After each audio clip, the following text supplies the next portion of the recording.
Welcome to The Elephant in the Org, presented by the Fearless People Experience. Do you know those things in the workplace that make work suck, but remain unchanged? Well, those are the elephants we're here to talk about. We believe that these topics can and should be addressed with common sense, courage, and compassion. We may not have all the answers, and we're definitely not always going to be right. But we're here to build a better people experience. We gotta start somewhere. Let's go. Welcome back to the Elephant in the Org, everyone. I'm Danny Gluch. I'm joined by my co-hosts, Cacha Dora. Hello. And Marion Anderson. Hello. And today we have a guest with us, Hector Lujan Jr. Good morning. Hector is, hello part. Hector is a forward-thinking leader within the talent acquisition space, prides himself on cultivating in-house partnerships with rapidly growing and established organizations. Having spearheaded cutting-edge recruitment initiatives across a variety of industries all over the globe, he's committed to delivering unparalleled stakeholder experiences along with his dedication to innovation and excellence. He hopes that his insights gained from his own experiences will broaden the horizons, challenge the status quo, and break the stigmas around the collective journey of the hiring process. Today's elephant in the org is not recruiting in general. It is, ghosting. Ooh. You're supposed to look scared. This is a podcast, so even if you did, most people wouldn't know. Anyways, so the idea of ghosting is going both ways, right? Recruiters and candidates, they're having this little dance, almost like a relationship. And I think that's kind of where the jargon came from, is ghosting in the dating world. So when you go on some dates and all of a sudden there's just no more contact. And that's what it is in the recruiting world too, is one side or the other just like doesn't bother responding or having any more communication. And you see it on LinkedIn all the time about, no, don't do this. This is bad. Everyone who does this is awful. And I think one of the elephants in the room is that sometimes it's necessary, or maybe it's not always the worst thing in the world. I think that's nuanced, right? I think there's situations where it happens and it can be justified in a way. And I think we can get into that. But there's also times where it's just absolutely unacceptable, right? Like, I'm sure we've all had these stories. I know I have, where, headhunters reached out, they've pursued me. It's like a guy pursuing me. They've been relentless. I've eventually given in and spoken to them. We've had a conversation. They've told me, oh my God, you're like the best ever. I can't wait to see you again, / can't wait to put you in front of our client. Get you all excited. You're like, oh, this could be the one. And then nothing. Crickets. The fact that all four of us have, I'm sure, stories deep down of these experiences makes me saddened, but also at the same time makes me notice that this is the new norm. This is a new practice that has come about probably within the last 10 years. I'm sure it was never non-existent, but more prominent, I'd say, the last 10 years. What do you think? What do you think kind of spurred that? Do you think, if anything, or made it more acceptable? If you're seeing it as a trend. Yeah, seeing it as a trend, I think because we've seen new waves of generations come into the workforce, very different mindsets than previous ones, right? It's a very different etiquette. It's a very different upbringing. And I think when companies have been adhering to these quote unquote practices for some time, it was basically under the assumption that this generation was going to say, we're not going to take this, right? It's a very rebellious kind of generation. And as a result, it's led to animosity, I think, between employers and employees / candidates. So do you think that this has kind of always happened, but they're finally just like, what? No, this sucks. We went on a couple dates. I had a couple interviews, like, and just nothing. You told me I was one of your top two. Yeah. And I read an interesting article the other day. It was, I forgot who published it. I think it was some recruiting publishing organization, and they had surveyed well over tens of thousands of job seekers, and the results were immense. I think they had about 70% of all respondents agreed that ghosting is an acceptable part of the candidate experience when warranted, right? So that begs the question, if you have 10 applicants in your candidate pool, there's a chance that if you do something wrong as the hiring manager or as the recruiter or as the employer, 7 out of 10 of your candidate pool is going to drop out, right? So that's an alarming statistic, I think, to kind of say this is to say we need to really hone in onto the candidate journey. I also think you sort of touched on it being a generational thing, but I do think as well the advancement of technology has definitely contributed to this, right? Because back in the dim old dark past, when when I started working, certainly, you filled out a paper application and you stuck your resume in it, and then you handed it in, and you're not going to have the same volume then that you have now, when applying for jobs is so much more accessible. Like 3 clicks on LinkedIn and you've applied for something, right? So yeah, the easy apply, I almost expect to never hear back. Yeah, never, ever. Mm-hmm. You and I both. Yeah. So that's like on both ends. The like you have 3,000 applicants for one position, right? No one has used to get 3,000 pieces of paper. I would hope that would be awful, but right, 3,000 that's a big stack of paper, as I'm visually showing on a podcast how big it is with my hands. I'm so good at this. I think both directions, right? Like it's just such an overwhelming, like if you're one of 3,000 and they email you back like, hey, would like you to do a screening call, you might just be like, yeah, no, I wasn't that interested. It was too easy to apply. And on the other side, wow, 3,000 of these people, you know what? Like we've now brought it down to the final. Where do you even start? Do you start it at like 100 or is it 25? And then it's like 2,000 plus people. It's just like, we're going to send them the automated, sorry, we've moved on.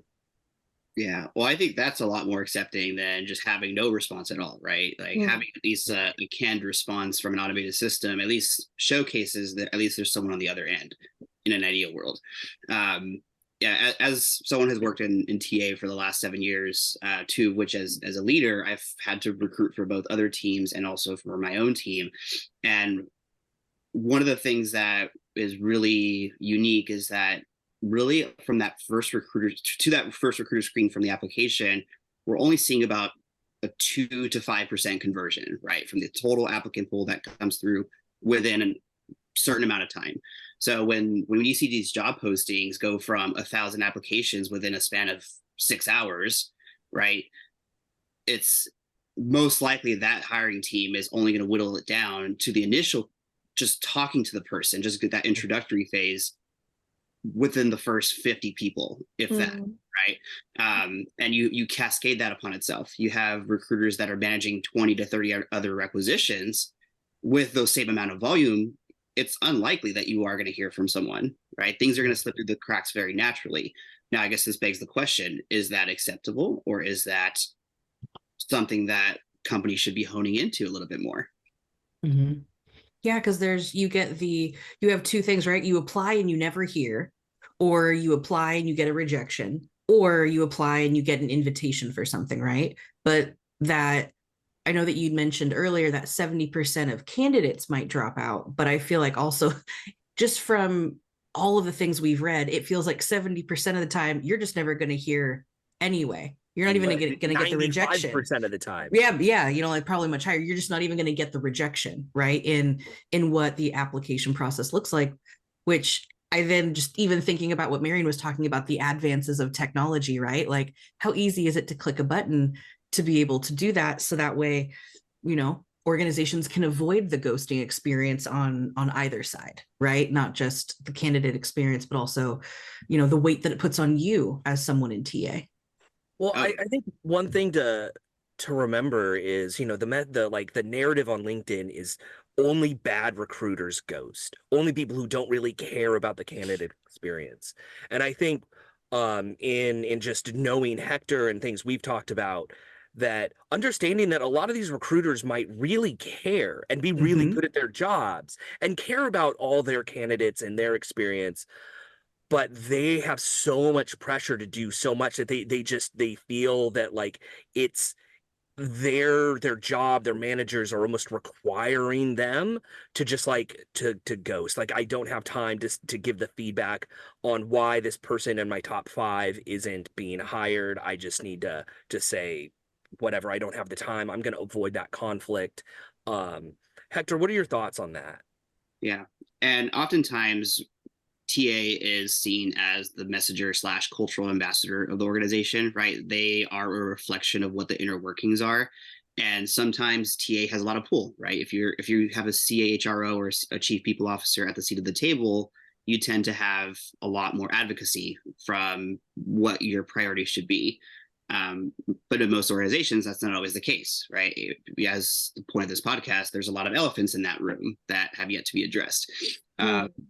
So as a result of that, I think a lot of recruiters do feel the upward pressures, and their only directive is find the best person, potentially even for the lowest cost, which is a whole other podcast I think we could talk about. That is. Oh yeah. And just find them as quickly as possible. We don't care how you do it or why you do it. We just want to find that person so we can continue our business efforts. And in that vague directive, I think recruiters are abandoning certain practices because of that overwhelming pressure. Yeah, I think there's a couple of really big sort of variables in that as well. One, the last 18 to 24 months, TA has been hit the hardest in terms of the people functions for layoffs, right? More so than, HR's pretty sucked as well, but in L&D have been hit, but TA absolutely, pillaged. So that's not going to do a bunch for your engagement and psychological safety and make you want to do your best work, right? You're probably just sitting there ticking over, doing what you need to do, collecting your paycheck and keeping an eye out for something better when the market picks up. So there's that. I think the other thing as well is that, Danny used the number 3,000 applicants, I think is very typical these days for fully remote roles or highly flexible roles, right? Yeah. And I guess I'd love to hear from Hector, but I would imagine that you need to have the negotiation skills of someone at the UN these days when you're working with candidates, because they're coming into these conversations like, yeah, I know the role says it's like fully in office, but I would like to be hybrid or remote or and they think that they've got the argument that's going to help change the mind. And the recruiter, God bless them, is the person stuck in the middle, right? They have no control over it. They have no teeth. They can't say yes or no. And as you mentioned, you're the envoy from those above. So I'd love to know a little bit more about that, because that is such a new phenomena that we're all dealing with, but particularly our TA friends are really at the hard end of that, in my opinion. Yeah. And I think, and that's why I think around ghosting is stemming from a systematic issue, implying that it's around what the company culture values, right? As a TA person, I try to pride myself really around the center of transparency for both my internal and my external stakeholders. In these cases, and I experience ghosting even while I'm fully transparent about certain situations. But as you said, they are the envoy to carrying out these types of designated programs within a business. So oftentimes I see a lot of people do try to negotiate, and I see a lot of people even see a job posting that clearly says on site that they want it to be remote, and they're trying to find a kind of a way around that. And sometimes employers will get that message from the recruiters, but there's a little bit of almost like a bait and switch tactic at play here. And that doesn't really resonate with the concept of being a transparent organization, right? You had this initially outlined concept of it being a remote role or being a full on-site role, whatever the case is. And now you're kind of going back on your word to the candidate. That's going to instill a lot of distrust in your talent pool, right? We love a go shift. We love it. It's like the salesman selling certain features, and then when you actually get the product, it's just not there. Right? Like that's unacceptable. If I got the sense that a recruiter was doing that to me, I would probably just be like, I'm not ever messaging this person again. Yeah, and I saw a recent job post on somewhere, I think somewhere in the East Coast, because it was posted as fully remote, and then reading on it, it said it's fully remote, but you have to be within a 50-mile radius and commutable to this headquartered office. So I'm thinking in my mind, as potentially as a job seeker, I'm going to be looking at that probably the wrong way, and the wrong way is the right way in that sense. Yeah. You've been given the information at face value, and then you open your sandwich and it's no longer the sandwich that you ordered. Yeah, it's completely different, right? I asked for a sandwich and I got turkey, right? I've seen that with hybrid jobs too, where it says hybrid and you're like, okay, cool. And then it literally says 4 or 5 days a week. That's not hybrid. Like at that point, like, because if it says 4 or 5, you know that the organization's actually telling you 5. Like with an option, you might get like a day a month or something, you know what I mean, where you're not coming in. Even if it's a day a week, that's I think it's a way of, depending on the, call it the organizational culture and the messaging for those job descriptions, right? Of, we need the attention on the job post and someone's going to be willing to apply. But as the conversation continues, if you start it with one thing and end it with something else, like in the job description, then does that open the door for ghosting because you haven't been transparent from the beginning? Yeah. Imagine the dismay where you jump on the recruiter call for the first time, you probe on that, you ask about this specific statement, and the recruiter feeds you misinformation. They say, actually, yeah, it is still fully remote. We just prefer local candidates for X amount of BS reason. Imagine the dismay. It shows up on your first day and you're being told by someone else that you never even met that, oh, actually, we're going to be switching to hybrid within the next 2 to 3 months. That warrants, I think, like, hey, I'm going to just withdraw myself from this whole situation. These are shady tactics. Yeah. Yeah. Well, so here's a question. And, what we're essentially doing is like an ethical analysis of ghosting. And part of like, I've got my little like ethics, whatever sense tingling of, I'm really getting a feel, especially from Marion's original story of the headhunter came to her. Oftentimes these recruiting agencies, these external, right, their goal is just to sell, right? It's really almost like that, that numbers focused sales or biz dev department that's like, look, we don't care what you tell them, just get ink on paper. And is there a real difference between the external and the internal? Like, I totally know external sort of recruiting agency recruiters. I just had an interaction with one who's super transparent, and that's like so great to see.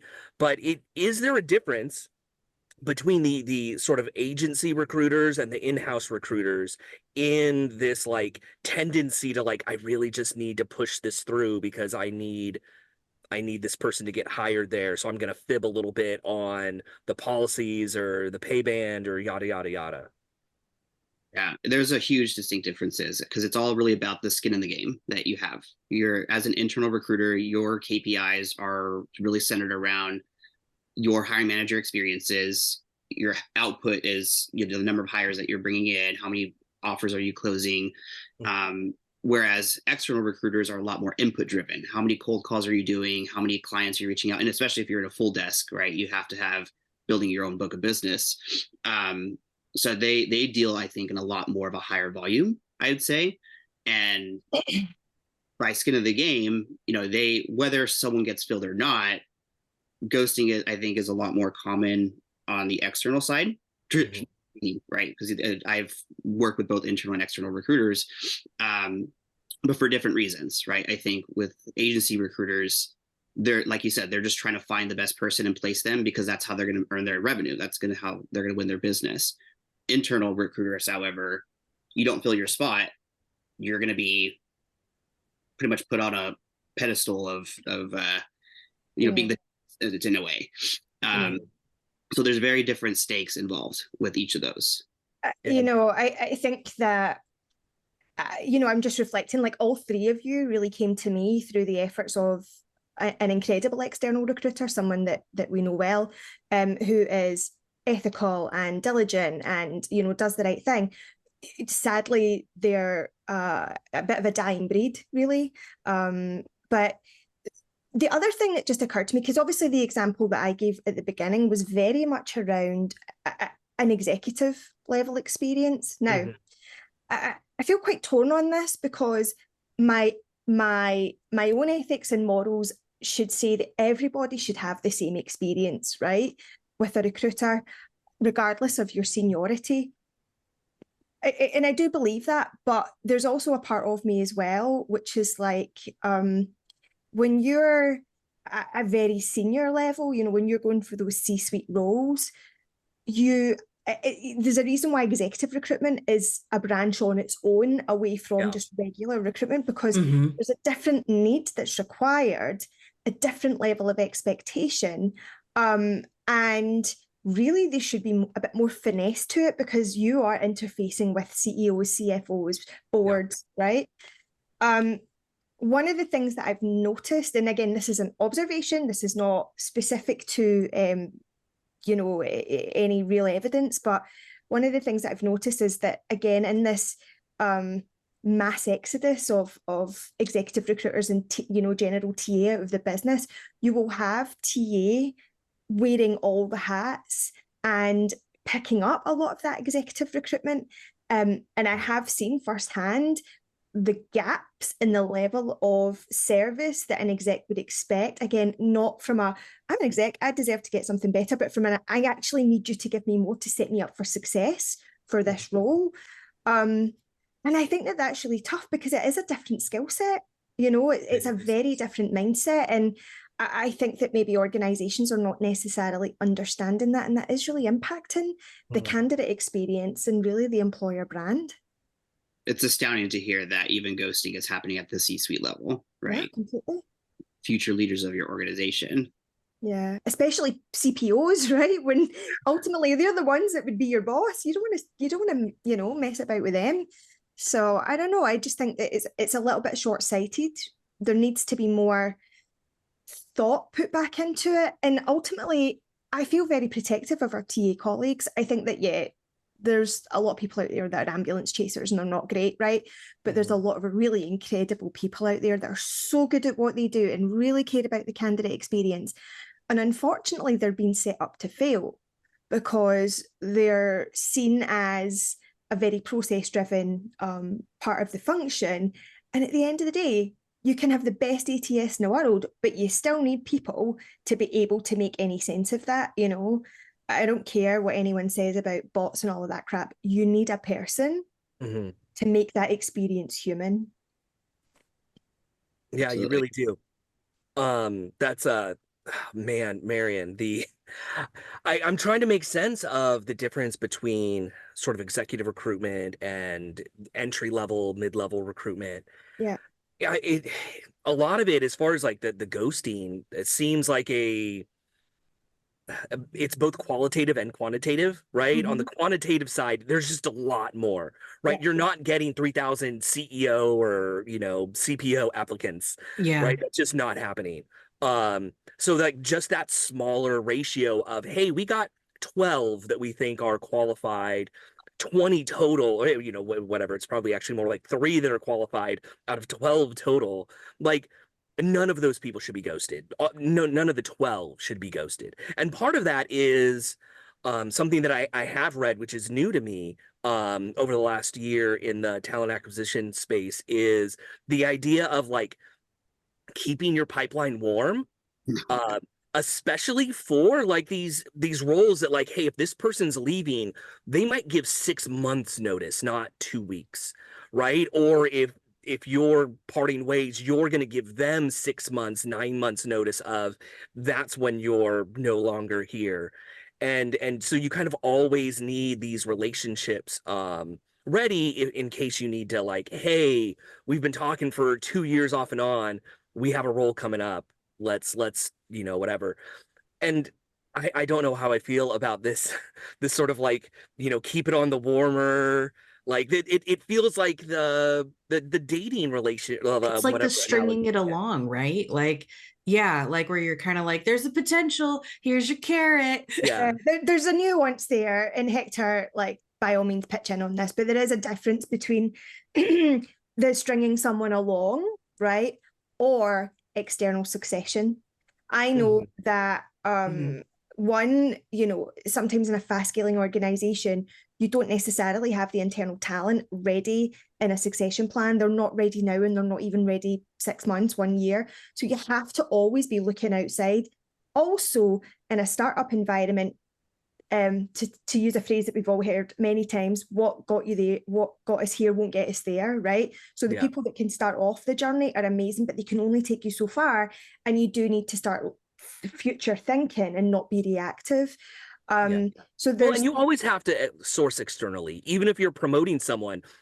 At some point, you're robbing Peter to pay Paul. You have to find someone from outside to grow your business. But you don't want to be reactive, right? Yeah. You want to be proactive. It's that intentionality of things. Exactly. If you know in your succession plan and your talent pipeline that you have a gap, well, that's, especially if it's a critical role, that's a massive risk to the business. So you always want to be having those external kind of eyes on the ball to see who's out there and who would be a good fit.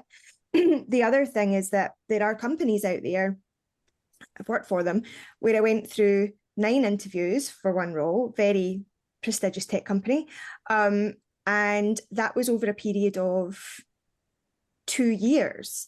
And in fact, the reason, I know, and you can go, and I agree to an extent. However, that was actually not a waste of time, because by having that many interactions, I was offered 4 or 5 different opportunities in that time. They weren't the right one. And so we were able to find the right seat on the bus for me, rather than me joining, it not being the right seat on the bus and me exiting. And again, at a senior level, that's an expensive thing to do, right? So there are different ways to look at it. I think it's very much about how the TA handles it. And I'd love to hear from Hector, his thoughts on all of that. And going back to your earlier statement, Danny, that's the question I think most, more common, I'd say, that all recruiters loathe, is hearing from the hiring manager, this candidate was great, but let's keep him warm and interview another 5 candidates, right? To Cacha's point earlier, it's stringing someone along, and it's the equivalent of basically holding your own black book of names, right? It's you're good enough to consider in my dating list, but I want to see other people before I make another decision. Is that a booty call?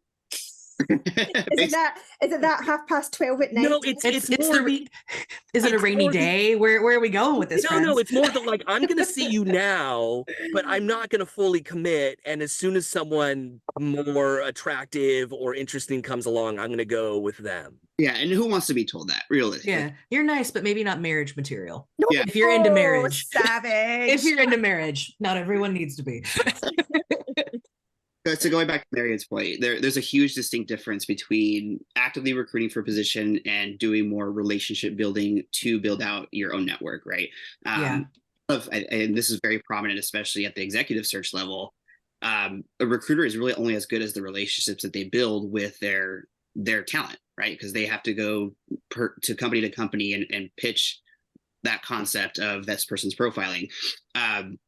My 2 cents, and specifically around the topic of, just more around longer term relationship driven recruitment, I 100% agree, right? But I think we live in an era where every company is now considered fast growing, right? We've seen how much GDP has grown over the last 3 years since the pandemic happened, right? We went from a huge spike in unemployment and a huge dip in consumer to, hey, we're growing at 150% as an economy every year, right? That upwards pressure on companies to just say grow at all costs, it was very, very prominent, right? So then relationship driven recruitment or longer term recruitment pretty much is done away with, right? They were just trying to find turnkey candidates that we can kind of fill in these spots.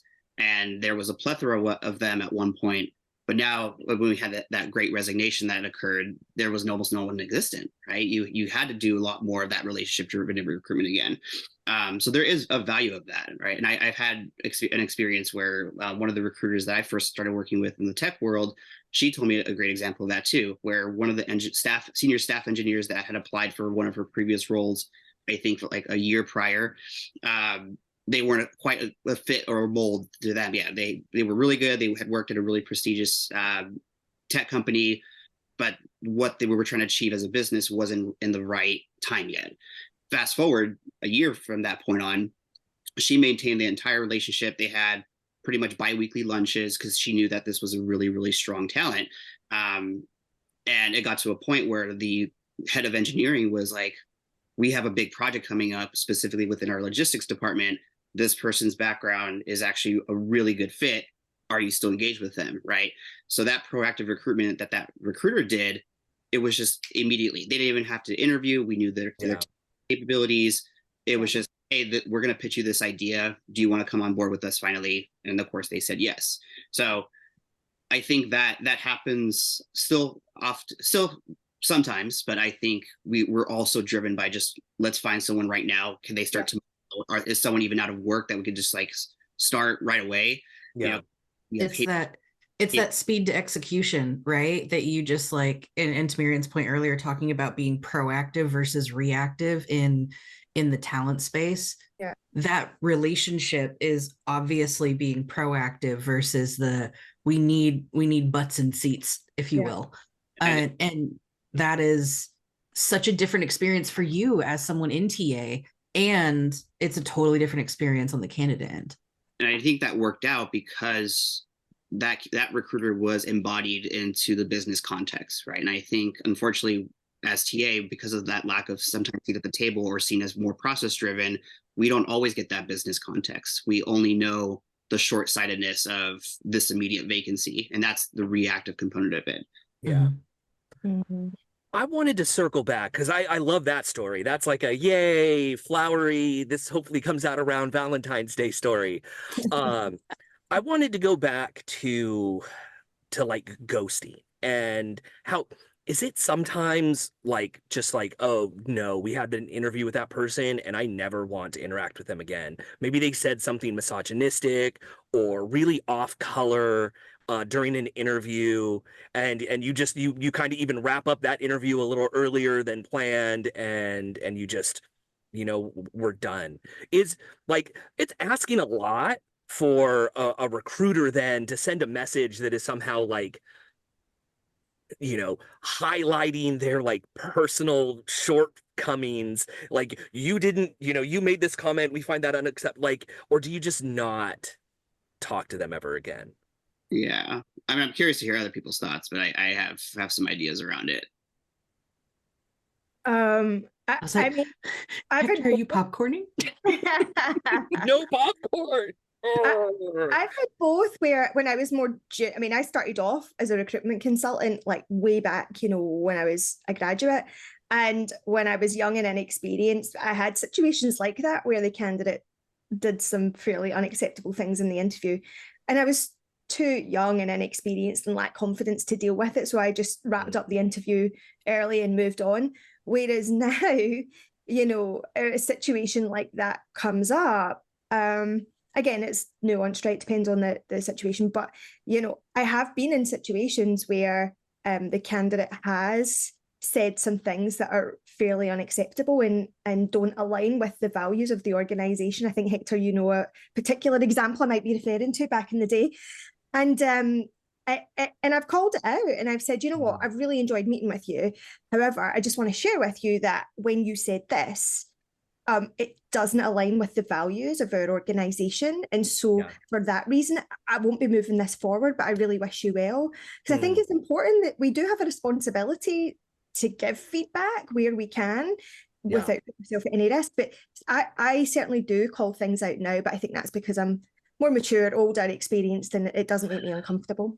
Yeah, I think I was just gonna say, the way you frame that makes me think that like that strong like skill set competency of leaning into conflict and being able to resolve conflict and take that head on is really a core competency for talent acquisition recruiters. 100%. For anyone who's involved in the recruitment process, any manager, any hiring manager, everybody needs to have this skill set. Hector, what do you think? Yeah, no, I'm glad you said it because you took the words right out of my mouth. It comes back around the fear of conflict, right? And Danny, you hit it perfectly as well. It is a core competency, in my opinion. It's not just recruiting, anyone in the business world, right? It's, you know, the more we shy away from these conversations, I think the more cumbersome it makes things later on for everyone. And to Marion's point, I think most organizations are going to shy away from giving feedback, and a recruiter, as a result of that, has to adhere to that process and that guideline. But in the moment feedback that Marion gives is very valuable, I think, to that candidate, right? What they do with it is their prerogative. As a recruiter, I've had to deliver very difficult feedback as well. To what I can share, I've worked in organizations where they said no feedback at all, and I've worked at organizations that say give feedback at your discretion, but we want you to be accountable for that, right? So it was a very different, mature format. I don't think in that scenario, ghosting calls for is any call for acceptance, right? We as the recruiter and as the employer have the responsibility to at least to deliver at a minimum the news of we're not moving forward, right? If you've already engaged with that person. And then secondly, it's just really at your discretion, at your judgment call to conflict of this is what occurred and this is how we want to with you. I think that conversation about to give feedback, to not give feedback, that is the question, is a whole episode on its own. Yeah. Because things are changing and evolving, and I'd love to revisit that at some point.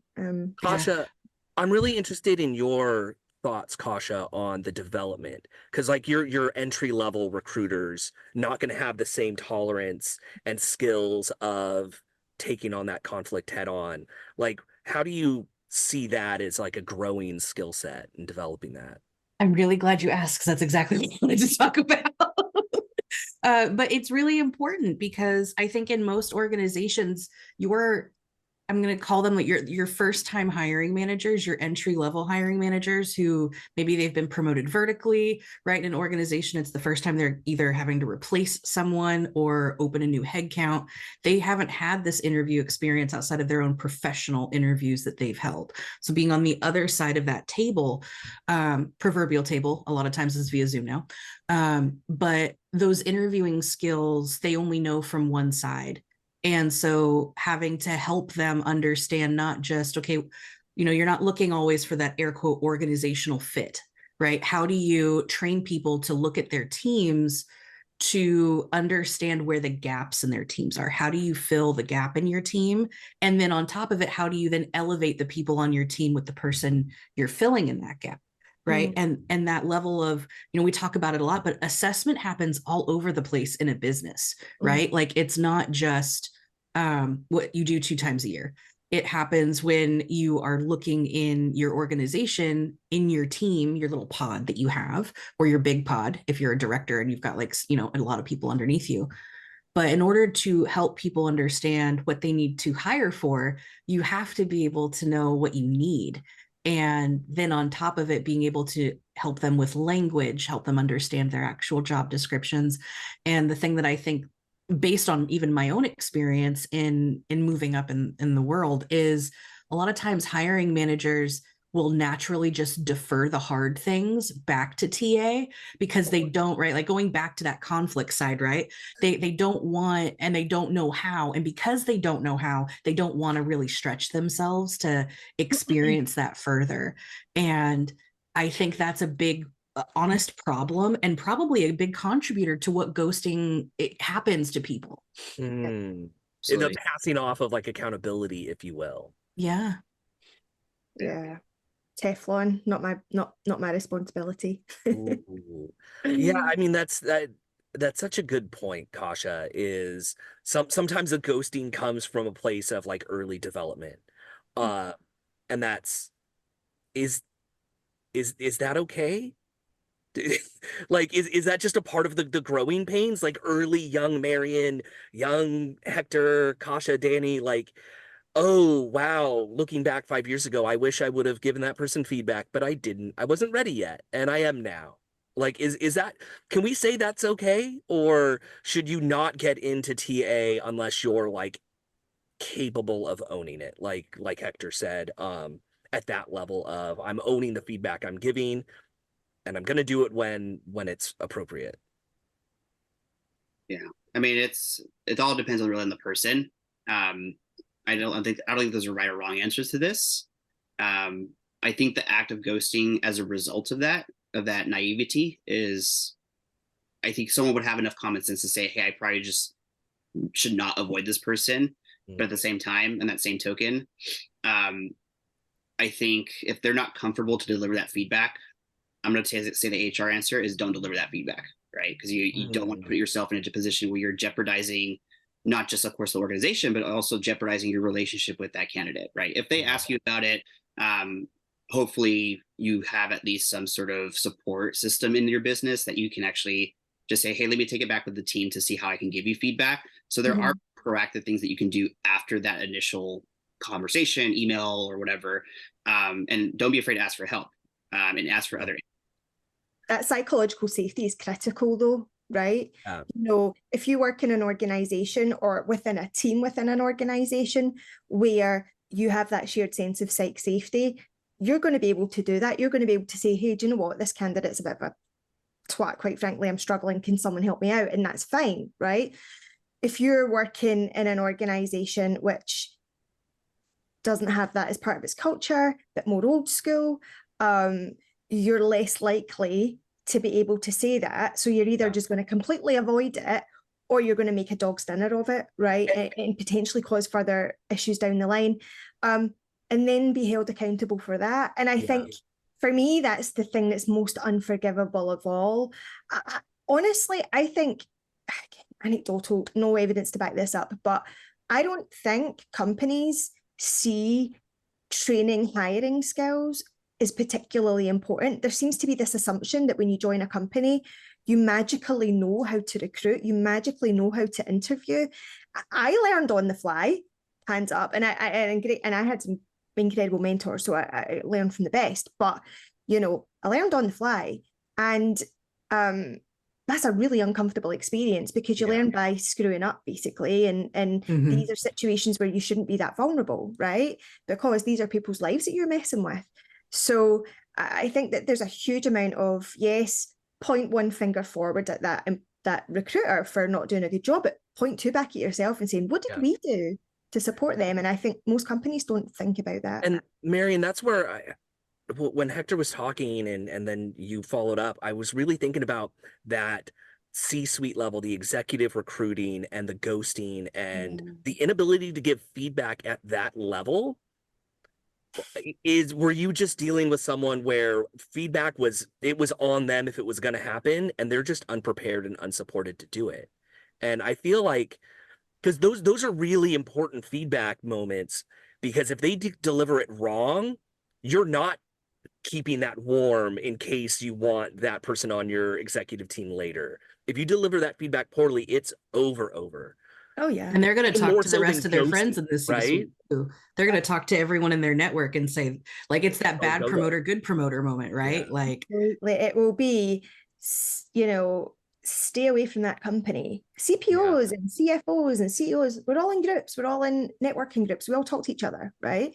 And it just takes one bad experience to really screw up that equity within the employer brand. So whilst I absolutely understand the need to cost cut and be, careful with resources, especially when we're in such difficult times, these are things that you cannot put at risk with a really poor candidate experience. Any level's bad. Anyone can go on Glassdoor, what's it called now? Fishbowl, and create havoc, right? And that's damaging enough. But the more senior you get, the bigger the impact and the more damage that's it's sustainable. So I don't know, it makes me uncomfortable.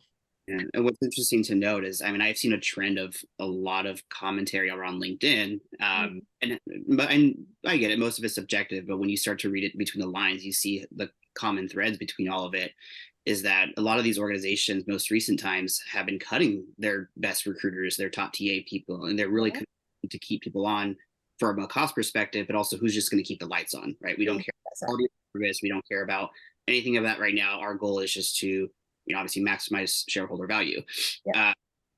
And what I've noticed is that as a result of that has influxed a lot of people into the job market. And in that job search, there's been a lot of commentary about there's been a perplexing amount of ghosting. There's been a perplexing amount of, hey, I made it through a final round interview, and people are sharing their stats. They had maybe over 2,000 applications and they did 175 final round interviews and got ghosted over 90 times. So imagine you meet with these people who you're potentially going to work with, and you're being ghosted more than half the time at that stage, right? It's unfathomable to me, because that gives me indication that these companies have cut out that quality of service altogether. Yeah. And on the candidate side, you know, if you've been out of work for a period of time, you're obviously stressed as it is, right? You're thinking about how you're going to put food on the table and keep the lights on. And so you are churning through so many job applications and just push. And, you know, it's soul destroying when you think that you're moving, you know, the date's going well and you're going to get asked out again. And then, you know, crickets, right? That's just absolutely soul destroying. So I think there needs to be a hell of a lot more compassion all around, or with every stakeholder in this process, because everyone's really the victim of a really difficult set of circumstances. But there needs to be more compassion for candidates, for sure. Candidates are really getting a rough ride. Yeah. And I think it's good that people are making those posts, Hector. I think it's important because I think it kind of showcases when people say like, oh, like just apply for a job, it's not that hard. And it's like, this job market's one of the hardest ones we've seen in a long time because of all of these factors, right? Because of not having enough people in the space to handle the inbound on TA, to not actually having like maybe the right understanding between your hiring manager and the process. And now you're cutting corners because you're understaffed based on the sheer influx of applications that you have. And then also, like Marion just pointed out too, the fact that applying for roles, when you're doing it for so long, and I've seen those posts that you're talking about where people are like, I've been out of work since like July of last year or whatever the case may be, and like, here's all my stats. Like, it's really hard on people emotionally. And a lot of those posts, the amount of responses, like, you know, it's always that thing, right? Go to the comments. Those comments are a lot of people empathizing, aligning, trying to share to their network because it's pulling at their heartstrings because they feel for them. Yeah. Like, it's those posts, like I think they hit most people right where they should. Yeah. I've had 2 9-month-long job searches and starting another one. Hopefully not 9 months though. So there's a lot of people have that, right? There's a lot of empathy out there, a lot of compassion for job seekers, and hopefully recruiters after this. They have a tough job, and I hope people who aren't as familiar with it can see that.